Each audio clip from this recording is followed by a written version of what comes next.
Hey, what's up guys? This is Zach with Dream Media Home Theater, and today I wanted to show off a system that I put in a couple years ago, and at the time we weren't doing YouTube, so I just wanted to kind of show it off. I think it's kind of cool what we did here. The configuration is just a 7.1. Cabinetry is built to enclose the front left and front right and center speaker in there. You got towers in the front and then a standard cabinet center speaker. And then what's really unique is how we built in the TVs into the front left and right cavities here.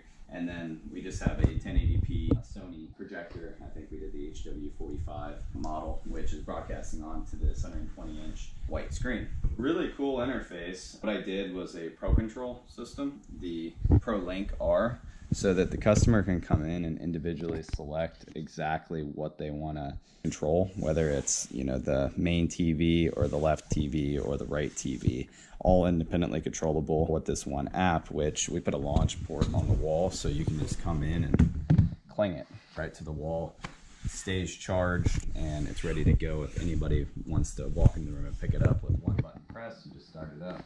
Covered audio system. We just have a basic 7-channel receiver in there, but again, this is just an example of something that we do on the daily and something that we'd be happy to do for you guys. Whether it is building in a riser, you know, sconces, you want a star ceiling, pretty much anything that you'd like, you can see we're well equipped and ready to handle it. I hope you guys like this video. Give me a thumbs up and make sure to subscribe down below. Give us a call or shoot us a text if you would like to purchase any equipment. We do have nationwide free shipping and a low price guarantee. Thanks for watching. This is Zach with Dream Media Home Theater.